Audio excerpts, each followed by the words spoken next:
All right. Hello, everyone, and welcome. Thank you so much for joining us this afternoon.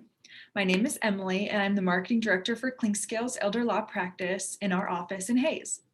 We are very excited to bring you this online workshop today entitled How to Be a Trustee Without Losing Your Hair. Please feel free to send any questions that you may have to me in the chat box that's located at the bottom of your screen. And then at the very end of this presentation, we will address any of the questions that you may have. At the conclusion of this presentation, we will also send out a quick survey link in the same chat box where you can fill out your information in order to request a free book or your free strategy session where you can have one of our attorneys evaluate your current documents or plans that you have in place. This link will also be included in a follow-up email that will be sent to you, as well as the recorded recorded video of the session, so you can watch it again in case you want to catch something that you missed or even share with others. So before I hand it over really quickly, could you all please type a Y in the chat box just so I know that you can hear and see me okay? We want to be sure that Adam doesn't give his whole spiel on mute. So that would be very helpful. Awesome. Okay. Thank you all for the feedback. I appreciate it.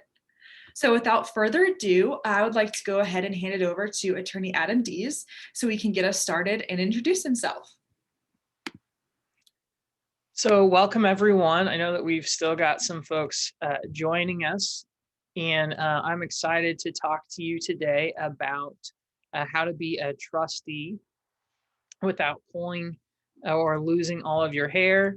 And the subtitle is "Or Starting a Family Feud."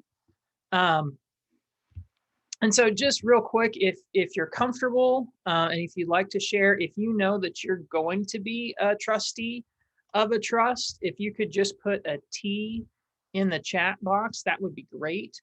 If you don't feel comfortable doing that, that's fine.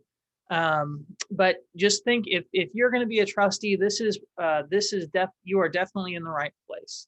And so today you're going to discover how to maintain family relationships through the trust administration process, how to be transparent, how to protect your family from dishonest creditors, and ways to eliminate taxes and estate recovery, and then simple and legal ways to transfer resources from one generation to the next. And so this presentation is really for you if you're a trustee, if you might be a trustee in the future, if you're thinking about setting up a trust for yourself or your family, if you're worried about taxes, if you're worried about preserving a legacy, if you're concerned about estate recovery or long-term care costs, or if you have a family business or a family farm, then you are in the right place. Now, just to make sure that we don't waste anyone's time, I do want to let you know that this is really not for you if your family is planning on not having a plan in place, if they're going to do nothing, if they're just going to let the government decide where your property goes, or if your family is planning to go through the probate process, which is a court proceeding. It requires a judge to oversee and approve all the documents and everything that happens with resources after someone dies. And if you don't want to know or already feel like you know the important parts of being a trustee, or if you just want to, ignore your responsibilities, obligations, and ways to be a good trustee, then you can jump off this right now and have a good rest of your lunch. But this is for you if you don't want court involvement with the transition from resources from one generation to the next.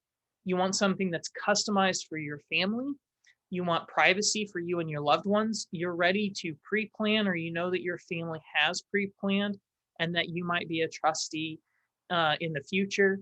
And you want flexibility to address contingencies along the way, including addressing tax issues, addressing Medicaid, addressing estate recovery, and addressing any creditors there.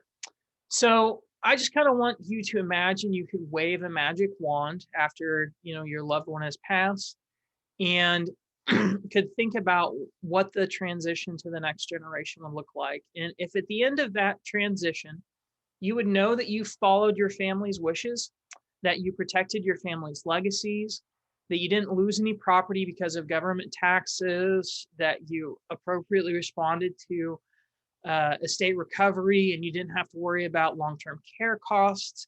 And you just had peace of mind that everything was complete and correct um, in that process, again, transferring resources from one generation to the next.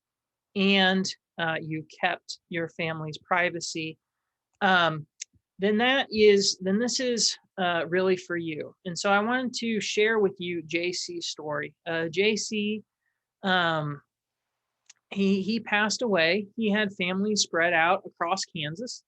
He had multiple portions of real property, and he felt like he was kind of in the middle of all of his siblings and trying to figure out, what resources should be given to whom and how those resources should be given and when that should be done. And he really wanted to kind of step back from that process and work with us to communicate through us and for us to guide him through that trust administration process and through that process after his parents had died. And so well, you can see what JC said. He highly recommended Clinkscales elder law practice.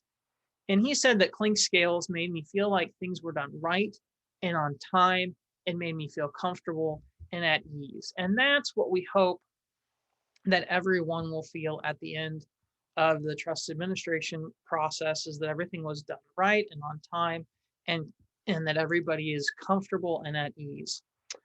So before we kind of get into the nuts and bolts of, how to be a trustee without pulling or losing all of your hair and starting a family feud, just a little bit about who am I. I am an attorney here in Hayes. We also have offices in Wichita. We've got clients literally throughout the state of Kansas, from Tribune, Kansas, all the way to Olathe, Kansas, and places in between. I'm now an elder care attorney, and I focus my practice on preserving and promoting family harmony and preserving and passing on family legacies. So I was a general practitioner for about 10 years, or excuse me, I've been an attorney for about 10 years now. I was a general practitioner, which means I did a little bit of everything for about 6 years. But the last 4, when I focused my practice on elder law, helping people plan their estates, plan on how to pay for long-term care, and basically the last third or the last half of someone's life. These last 4 years doing that have really been the best. A little bit about me. This is my family. The first picture on, I guess what would be my left with my wife and my 2 daughters, is the day that my wife got her master's in education. She teaches 3rd grade. Our oldest daughter is Kay, and you see her sitting there in the middle with our oldest puppy, Simon. He's a Cavalier King Charles Spaniel. And then you'll see Rachel, who's 8 now, our younger daughter. She's with our was a foster dog that we ended up adopting. Her name's Bridget, and has a lot of energy. But why am I so passionate about this transition between generations, the trust administration process, and taking care of the families that we work with? And it really goes back to my grandfather. He was a pastor. As he started being a pastor at the age of 16. And you can probably all guess that around Christmas time, he'd don a red suit and would become Santa for hundreds of kids and families throughout the state of Kansas. About 4 years ago, when I was transitioning my practice, he was diagnosed with Parkinson's disease. And excuse me. And so my grandmother and him called me and said, "Hey, what do we do?" And I said, "Well, I'm not really sure. I'm a general practitioner. I don't focus on, Parkinson's and those types of illnesses." And that's really when I transitioned my practice to focus on working, looking at the last half of someone's life, but also working with people that are diagnosed with Parkinson's, dementia, Alzheimer's, to protect them and their loved ones. And some of the lessons that he taught me was that family is first, that everyone grieves in their own way after someone has passed, and that transparency and openness are the keys to having good relationships. And last, that having a plan and having a guide works. And so when he passed away a couple of years ago, we were able to make a transition to my grandmother very, very easily and simply. And I hope that can happen for you and your family too. So I do want to talk to you about an individual I met, and just to let you know, the names and a lot of the pictures are changed, but this is an old picture. It actually reminds me of my dad and some of the pictures of him from the 70s and 80s. But this is an individual, and we're just going to call him Kevin. And he came to my office about a while ago, and he had started out trying to do it on his own for about 3 months. And he looked worried, and he looked tired, and he looked overwhelmed. And he said, "Hey, can you help us out so that we can get me back to the place where I'm happy and comfortable?" And after we worked with him, we sat down and we talked with him about how to be a trustee, and we went through that process. He said, "You did everything we asked and more. My experience was wonderful. You gave me peace of mind, which helped the whole family through this difficult time. Thank you for all you do." And so from these stories, what I want you to know, and when we get done with this, if you take one thing away, your family can have a smooth transition that protects your family's legacy and maintains your family's relationships by just working through the things that we're going to discover today. And so today we're going to discover the importance of keeping beneficiaries appropriately informed, the hidden dangers when dealing with creditors, including the IRS, Medicaid, and estate recovery, and what you need to know about the right time to distribute resources at the end of the trust administration process. So again, the trust administration process generally means that at some point someone has deceased.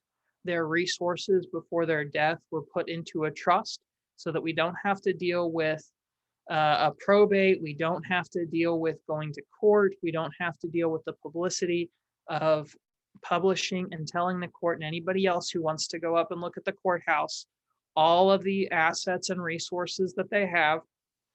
And so this is really what happens with that trust administration process, and how to go through that smoothly, and how to stay out of the court system. So one of the last cases that I did when I was a general practitioner was a family that had ended up in court.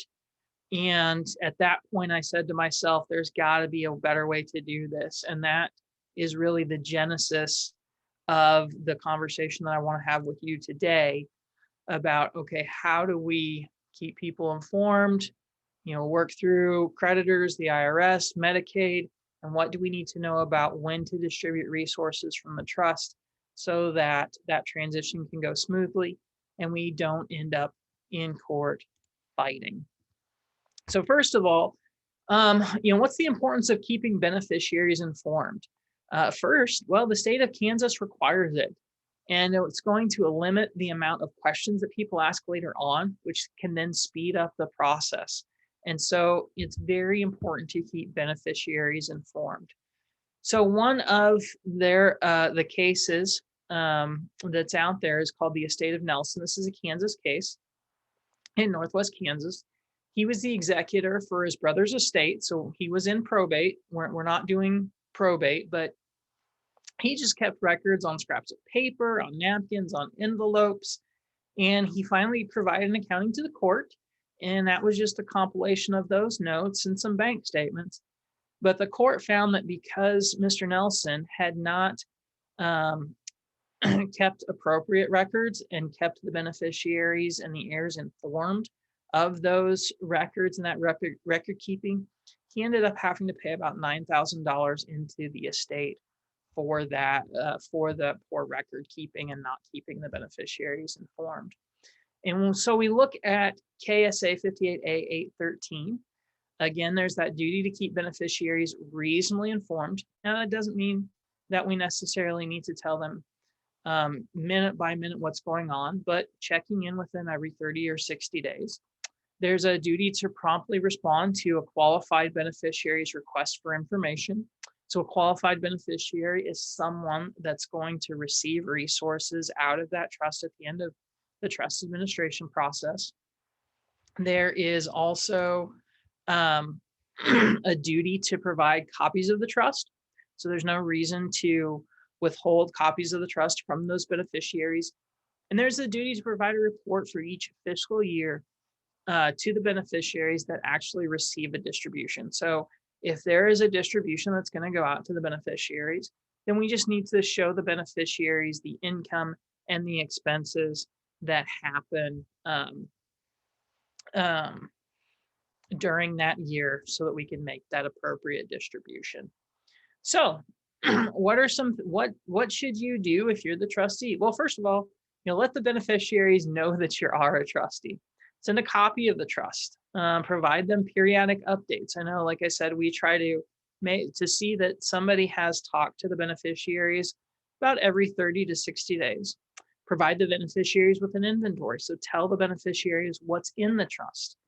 And to my knowledge, at least I've never had this happen. There's no beneficiary that I know of that has complained about having too much information. So someone who is going to receive resources from a trust, the more I've never had someone complain about us sending them too much information. Now, as soon as I say that, we might get somebody here in the next couple of weeks that says, why do you keep sending me all of this stuff? Well, it's because it's important for them to know that. But I think the other thing that you can do is know that you have a trusted guide to help you if you want a trusted guide. So one of the things that in talking, with Kevin and with talking with JC, it was important for both of them to have a trusted guide to be kind of the intermediary, to send out those communications, to make sure that everything was above board and that there was openness and transparency with the beneficiaries going through that. The other piece of that is that then by providing that information and keeping them knowledgeable about what's going on, it's going to limit questions because it anticipates the questions that they might be asking and is going to limit requests for information later. It also builds trust with the beneficiaries so that there are fewer questions, at the end of the trust administration. And we're going to talk about that when we talk about the right time to make distributions of the trust, because there are going to be opportunities for the beneficiaries to waive some time limits and some timelines. And if we've kept everybody up to date and provided everybody with that information, then they're more likely to do that. And so, from that, we can see that it's very important to just continue to keep beneficiaries up to date. And, that starts off also with us keeping the trustee up to date, and a lot of communication going back and forth between us and the trustees that we work with. So one of the things that the beneficiaries are going to really want to know about is any hidden dangers of creditors, the IRS, and estate recovery. And I chose the crocodile warning sign specifically because crocodiles generally, are underneath the water and they kind of raise their eyes and they might attack from unseen. And so, their first hidden danger then is not knowing who the creditors are and potentially paying them out of order. The next big one is not filing the right tax returns on time. And the last is really rushing when dealing with estate recovery and with other creditors. There is a order and a system and a process for working with creditors of the person that's deceased. And so let's just kind of talk about what some of those hidden dangers are, and this is a prime example. This is actually an estate. Again, this is a probate. But Frank Solzman ended up passing away. He was a bachelor farmer in Northwest Kansas. About 2 years after the estate was closed, the alleged child asked to reopen the estate and have all of the resources that were in that estate paid to her instead of to Frank's nieces and nephews that had already received the resources from his estate. Fortunately, in that case, there was notice provided in the newspaper. So if you ever look at the newspapers, you'll probably see a bunch of notices for trust administrations and probates and those types of things. And the court said that the notice in the newspaper meant that that child could not receive any funds or resources because she had waited too long to raise her hand and say, hey, I'm Frank's only alleged child, and I should receive everything. And so those notices and that, telling and providing those in the newspaper is very important, not only because there may be unknown heirs out there, hopefully not, but also because there may be unknown creditors. And those unknown creditors have to play by the same rules as that unknown child. So specifically, again, looking back at the statutes, if there is notice in the newspaper, then 4 months from the date of that first notice is when creditors have to make claims. Unknown creditors have to make claims. But you have to know that if you know about a creditor, so we know that there's someone that is owed money by the person that is deceased, then we have to give that specific creditor 30 days. And you have to give them specific notice. And that creditor has 30 days to respond from that specific notice. So there's actually an Oklahoma case that talks about this, and there was a trustee that knew about a creditor and didn't give that creditor notice until after the 4-month period. Well, that creditor had 30 days because it was a known creditor from the date that that creditor received notice to file a claim in the estate. And so again, we just need to make sure that we're staying on top of that and getting those notices out. The other hidden danger of paying creditors is that there's a specific order. So in Kansas, the first creditor that gets paid is the funeral home. The second is Medicaid or estate recovery, which we'll talk about here in a little bit later. The third is the cost of administration. So that's trustees' fees, accountants, attorneys' fees, those types of things. And the majority of those expenses are also tax deductible. The fourth is court judgments against the person that's deceased. The fifth is all of their demands. And then the last is, again, those beneficiaries. And we'll talk about what the right time is to make distributions later on. The other hidden danger is the IRS. And so the IRS, there will need to be a final tax return for the settler or the person that set up the trust. That kind of goes without saying. There's probably going to need to file at least one tax return for the trust. And then the other piece is not getting an appraisal of real property. So under current laws, if you get an appraisal of real property at someone's death, and then the beneficiaries go to sell that real property, that can have some very positive tax consequences for those beneficiaries because of the step up in basis and because of their ability then not to pay taxes on that. So I'm working with a brother and sister right now after the passing of their parents, and one of the siblings is purchasing the other sibling's interest in some real property that was family farm ground, and there's not going to have to be any tax paid on that transaction because we got that appraisal of real property, and we want to see the same thing for your families too. Now, the hidden danger that I think I'm not sure if everybody's familiar with, but I think a lot of people are familiar with. If you're familiar with Medicaid and estate recovery, if you could just put a Y or some exclamation points in the chat box, that would be great. I just want to know if this is a topic that is on everybody's mind or not. So estate recovery is the part of the state of Kansas that collects resources or tries to collect any debt that was owed because Medicaid helped pay for someone's long-term care costs at the end of their life. So what estate recovery does is it sends out a phishing letter asking for information about the person's resources and assets. And there's some ways that we can utilize the beneficiary's situation and offsets to minimize estate recovery and minimize that payback. Um, and we'll talk about that. The other thing we need to know is that estate recovery has 1 year after the date of someone's death to file a lien against real property. So again, it's very important that we work through that. So let's talk about what the fishing letter, what I call the fishing letter. That's not the technical term for it, but it's Medicaid sends out a letter asking what resources someone owns at that person's death. At that point, there's no legal obligation to respond to that letter, although, estate recovery and Medicaid as a creditor may have the right to see some resources. Again, not everybody gets to see those resources, but gets to see what resources the trust has upon someone's death. But the other big part of working through with estate recovery is that there are some options to take advantage of the beneficiary situation and take advantage of some offsets. So we were working with a family a couple of years ago, and the mother passed away.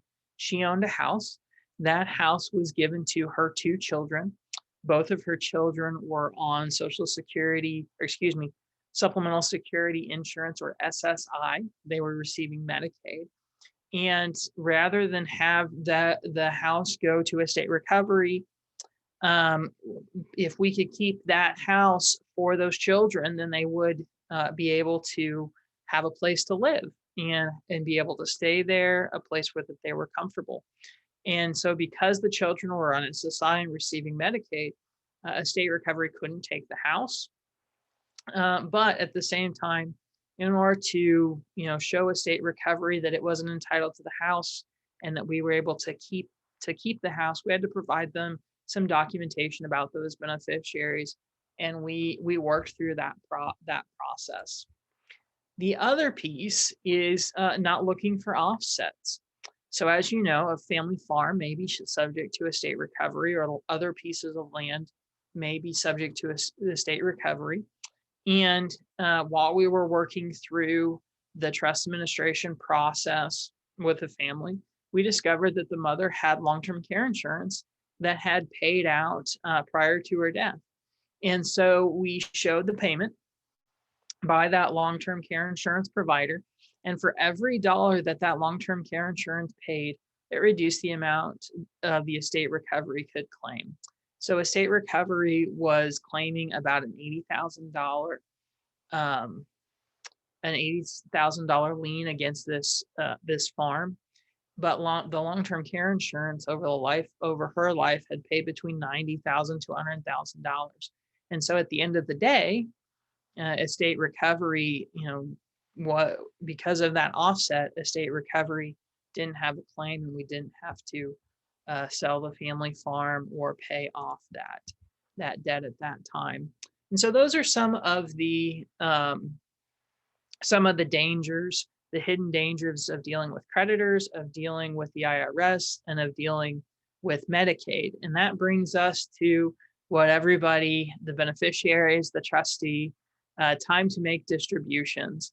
And the reason that it's so important is because that's when the trust administration is wrapping up, and that's when we can get everything closed down. So a couple of time frames that I'd like you to keep in mind. Again, we talked about the 4-month creditor period from the notice. Again, we've got that 30 days after notice to the last known creditor. So we've got those 2 waiting periods. And during that time, we're going to be working. We're going to be working to provide the beneficiaries a copy of the trust, to keep them informed. We're going to be providing them an inventory showing all the resources within that trust, an accounting and a distribution plan. We're going to provide that to the beneficiaries. And this is where, we'll send that to the beneficiaries, and the beneficiaries are going to have 30 days to say, hey, I don't like this. And so what we usually do is we send that information to them in a nice little packet, and we ask them to approve all of the things that we have sent them, to waive that 30-day waiting period, and to sign an approval of distribution. If they get that back to us, then we're able to, move forward with that distribution much more easily. Having said that, sometimes we've worked with beneficiaries and trustees where beneficiaries have had questions. And we've been able to be kind of, like I said, that intermediary to explain what was going on, to, show why things had been done, and work through that process with the trustees. But wait a second. There is also, if you'll remember, some last tax returns that are going to need to be filed. So for example, for a trust administration that starts here in 2021, there's going to be that final tax return that we're going to make for the person that deceased, and that's not going to be due until 2022. And there will probably need to be a tax return filed for the trust administration for income and expenses that are paid out. And so what we'd like to see is that we can, work through that trust administration here during the year so that we can get the major distributions out. We can get the final tax return completed in 2022 for both the trust and the person that deceased. And so what we usually do is we recommend making a large distribution, but also keeping some reserve funds so that if there's something that pops up while we're waiting to file that final tax return, we can have some resources to manage that without having to go ask the beneficiaries. So I know that we have covered a lot of information, and I know that we have done it in a very, very short period of time. And there are, some steps that as a trustee that you're going to want to take when someone passes away. Again, this is kind of what happens when we don't have a court involved, when we don't have that third party looking over our shoulder, telling us, making sure that everybody is doing the right thing, and I can meet with you guys during Zoom and not at the courthouse. But if you are going to be a trustee or some, other type of fiduciary, we didn't talk about powers of attorneys or executors or those types of folks today. That's another conversation for another day. But if you are going to be the trustee, then hey, let's sit down and let's talk about what that's going to look like. And when someone passes away, the longer you wait for the trust administration process to get started, the longer the administration will be, the longer we have to wait to get those creditors noticed. And the other piece of that is please don't feel like you have to work through all of those things alone. There are things that need to be done. There's a process to do it. And if you follow that process, it goes smoothly. You don't end up, like Kevin, where you're worried and you're frustrated. There are solutions out there because, like I said, we've heard too many stories about doing probates or going through trust administration that we just don't want any of that to happen to any of you. And so this is the story of MM. He said, I think I know they've done a super job at taking care of all of my business for me. There are none better. You guys are the best at what you do. I appreciate everything that you have done for me in getting things wrapped up after the death of his parents. And so for today, we've discovered the importance of keeping beneficiaries appropriately informed, the hidden dangers when dealing with creditors, including the IRS, including Medicaid, what you absolutely need to know about the right time to distribute resources, and how having a trusted guide to be the intermediary to coordinate the communication between the beneficiaries and the trustee, to help with preparing the inventory, to help preparing with the accounting and the distribution plan, and to facilitate all of that can help through this process. And so I hope you get this one thing. Following the process, the trust administration process with a trusted guide is going to allow a smoother transition while maintaining family relationships. With a trust, there is no probate, there is no courtroom. And so the idea is that there's not that place where people can automatically start objecting to things that are happening. And so fortunately, again, knock on wood, we haven't ended up in court with any of the trust administrations that we've worked with families on at this point. Not saying that's not going to happen in the future, but just working through that process allows for that smoother transition. So again, how do you make that happen? Well, to keep the peace, um, we can talk at your strategy session about important components, considerations for your family, to look at the tax returns and and any taxes that might need to be paid, although hopefully there shouldn't be any paid to the government.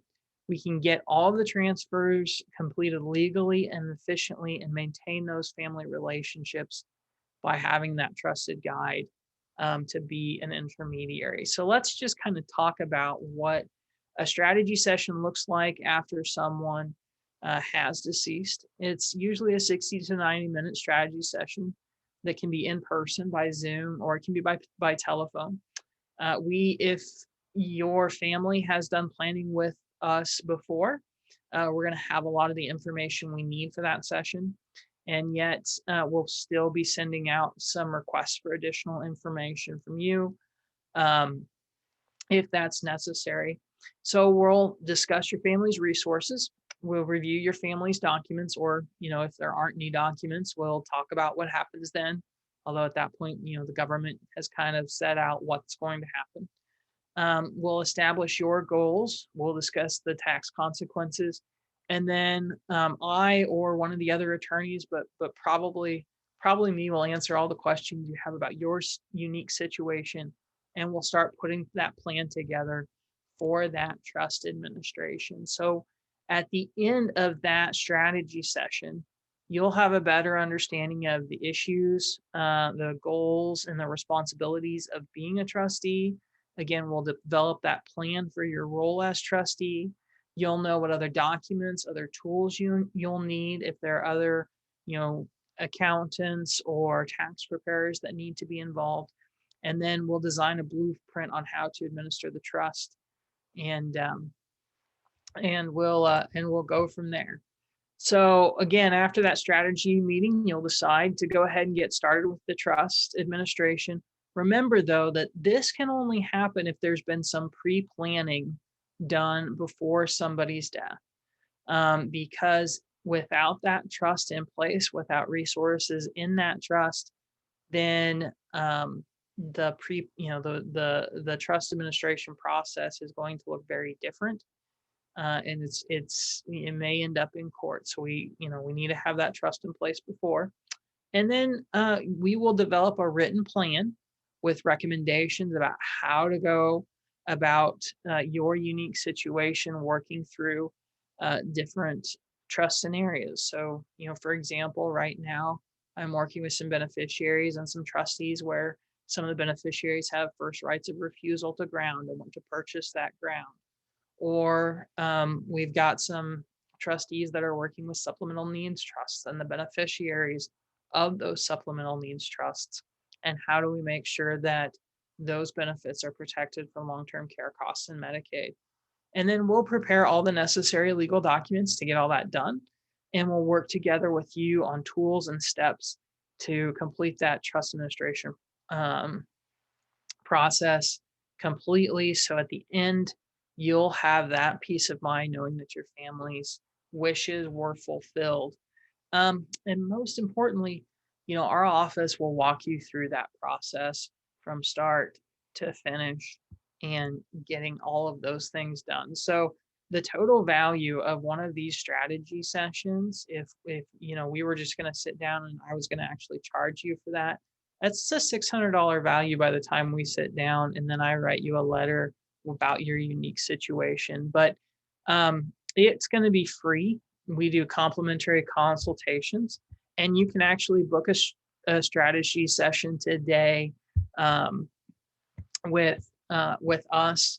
And Emily's going to have some more information about that for you. So, it sounds too good to be true, to avoid probate, to maintain those family relationships, to keep everything private, to make that administration as smooth as possible, and know that if you do have issues that you run into, there's an intermediary. But so what's the catch? The catch is that if upon someone's death, like Kevin that we talked about at the beginning, where he waited 3 months to get started with the process, time and resources can be lost. We actually, I had talked to a family who, didn't take the right steps after their parent had deceased, and they had waited 6 months to kind of get started. And because of that, $100,000 may have ended up where it wasn't supposed to be. And so that was, quite a big hit to that family. And so we don't want you to be in that position. So on someone's death, you can call our toll-free number, or again, if you want to pre-plan and talk about what your planning is, you can go ahead and set up an appointment now. My personal guarantee, when we get done with that strategy session, you get that written report done, you're going to know more about trust administration than you did even before today. You will know what would happen if you don't do anything, if your family doesn't pre-plan, and I guarantee that your time will not be wasted sitting down and reviewing and making sure that everything is where it needs to be. And yet, there's more. Some of you, I think, in looking at some of the registrants, are part of our Partners in Planning, or your family is part of our Partners in Planning program. And if your family member is a partner in planning with us, then your family will get a 10% discount on the trust administration process and working with us through that. Or I see some folks on here that I think their family member is part of a life care plan.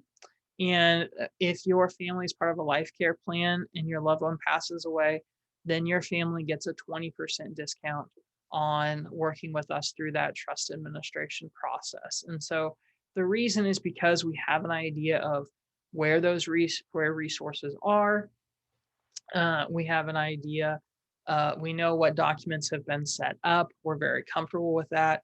And so, because of that, it's just easier again to get through that process.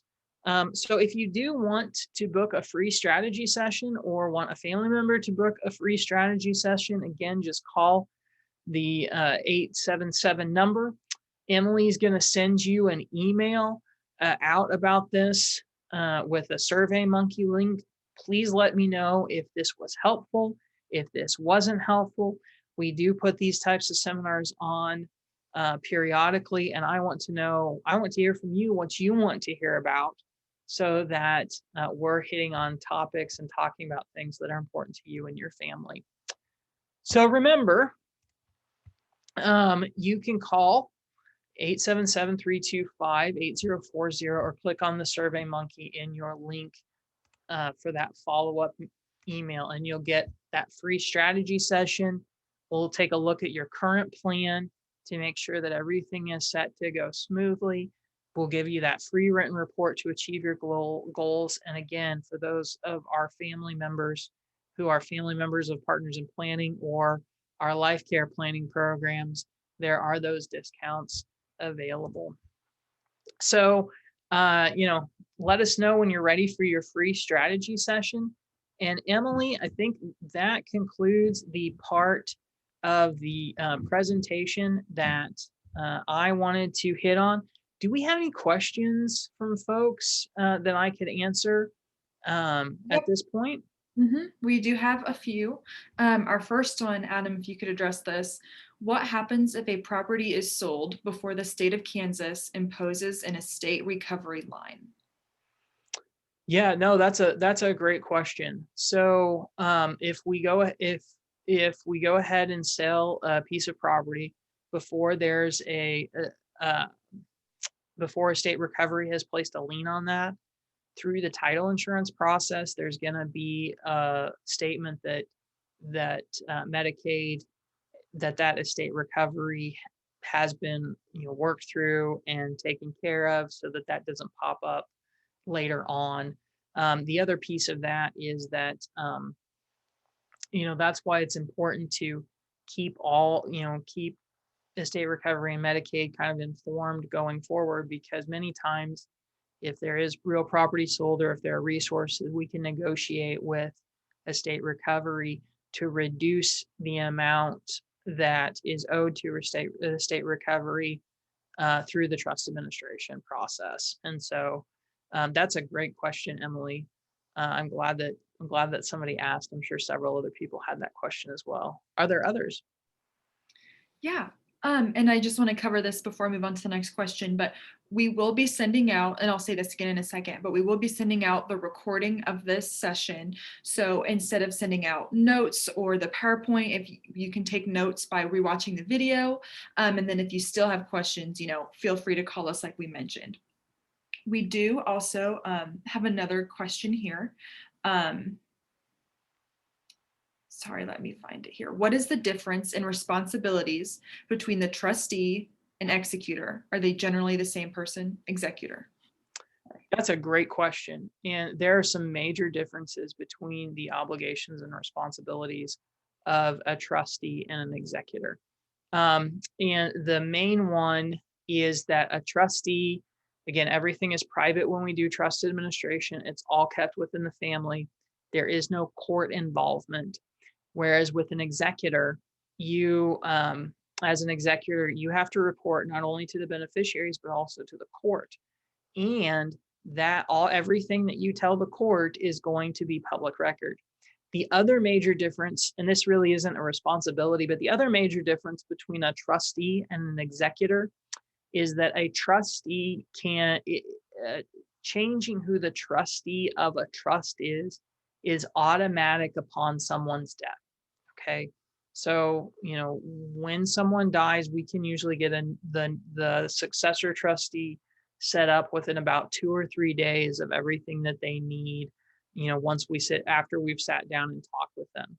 Whereas when we're doing a probate estate, that type of system with the executor, with the will, it can take 6 weeks to get someone appointed and going. And now, having said that, we can shorten that process to get an executor up and running.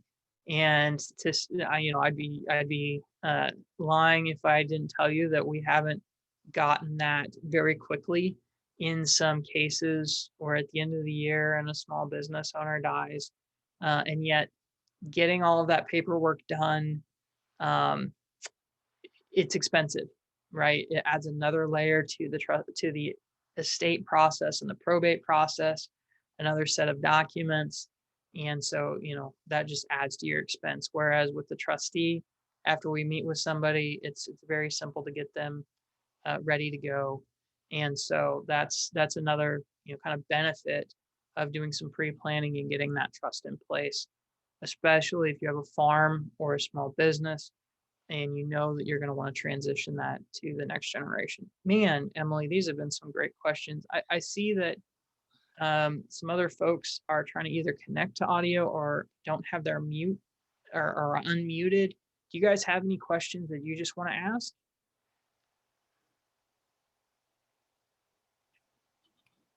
And if not, I guess we'll just go back to Emily.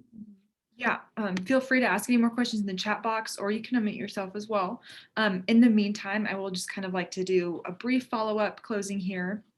As Adam mentioned before, please go ahead and be on the lookout for that follow-up email from us here at ClinkScales that will include the link where you can sign up to receive that free strategy session to evaluate any changes and updates. So be sure to take advantage of that. This email will also include the recorded video of this presentation for you.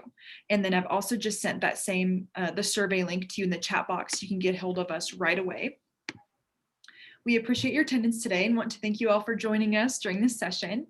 We encourage everyone to please keep an eye on our website, elderlawkansas.com/events, to stay up to date with our free online events that we host. Also, please feel free to call or message us if you have any questions at all or would like to set up that time with one of our lawyers to discuss your existing or future plans. And I do not see any more questions. Oh, sorry. Here's one last minute one. I don't remember hearing about a successor trustee. I'm the trustee for my mother. At what point after a person's passing is a trustee no longer a trustee and a successor is needed? That's a great question. And so um, your mother right now would be the trustee of her trust, and then you would be the successor trustee. So and maybe that's not, maybe you're just the trustee along with her right now. But as long as you can continue fulfilling those trustee duties, then upon her death, we'd be happy to sit down and talk with you, get you what you need to continue fulfilling those duties. And then many times there's never a need for, to go to the next person after you, because we can work through the trust administration process, distribute the resources held within that trust, and then you would just be the only trustee at that point. We have worked with trustees who have decided that for whatever reason, it wasn't a good time for them to be trustees or to continue being a trustee. And so there's a process about how to transition that from one trustee to the next. And so, we can work, we've worked for those. I hope I answered your question. Please let me know. Please let me know if I didn't. Yes, it looks like you did. No more questions have come along. So with that, I will go ahead and thank Adam for the fantastic presentation, and thank you all for joining us this afternoon. Again, that link is in the chat box. You'll also be getting that in an email. Please, if you don't want to wait that long, just call us, and we will be very happy to help you all. So thank you all and have a great rest of your afternoon. Thanks, guys. Have a good one.